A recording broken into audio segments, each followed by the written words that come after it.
Mateo en kiuncho ni versículo en ocho kui.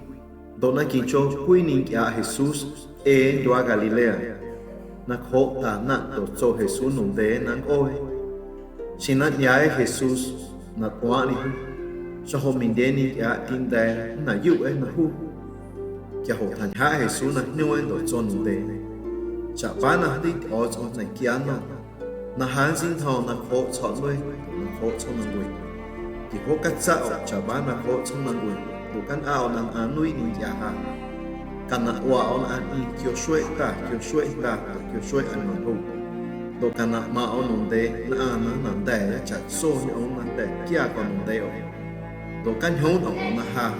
Ni e kyo no cha so shuai. Ta sai nan quy cục chọn nang quỳ. Na ki ông na con na yan wan na ya ko tin yo ya na ta Jesus ki na ta tin no na ha na ma na kin tan a na the tin kyo ni no den ya tin de an ha no do tin de na yu na Jesus de ban dos ko da cha ho Jesus de ban do da ku chi ku ho na ha na ma na kin tan a na the man ti cho Jesus ni den cha ba na ni o chon tai kian no na han sin thong na kho chọn lôi kho chọn nang quỳ kion o ba ta Jesús mà sit ma na ku ko lui ni ina ma sin thong chi shon cha wan ina li kho chọn chú mà sin thong chính ki ni cha ho ana khe na ma sin thong ta kho chọn do cha wan ina ma sin thong ta kho chọn ta Jesús Cristo chi shon na li kho chọn kion na li kho chọn na chi shon ta Jesús ma nyong cha son ana ko na yu na ko na na yen o ya na o so na ko cha ba so na gui na kan aya nan an wi ni a Jesus kan na o aya an i kyo shwe ta do kyo shwe an wan hu man ti cho ta Jesus no den ya na ma chon no da ya na kan na ma ya no den an na na da cha so no na den kia ko Jesus no da ha ko no den an ni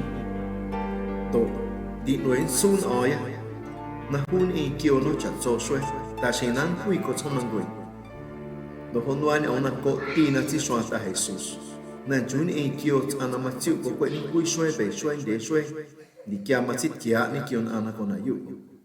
Mateo en kiun chon ni versículo en ocho kui dona kincho kui ni kya Jesus do a Galilea na ho ta na do so Jesus nung de nang oe sinat ya Jesus na kwani hu sa ho min de ni ya tin de na yu na hu kya ho than ha Jesus na nyu do chon nu de cha ba na di o chon na kya no na han sin thong na kho chon lôi na kho chon nang gui gi ho ka cha ba na kho chon nang gui do kan ao nan an nui ni ya ha kan na wa on an i kyo shwe ta kyo shwe an non hu do kana ma on non de na de cha so ni on na de kia con non de o do kan hon on na ha ni e kyo no cha so shwe ta sai nan kui ko chong nang gui na ki on na con na yan wan na ya ko tin no ya na ta Jesus ki na tin no na ha nam ana kin tan ana ha the tin kyo ni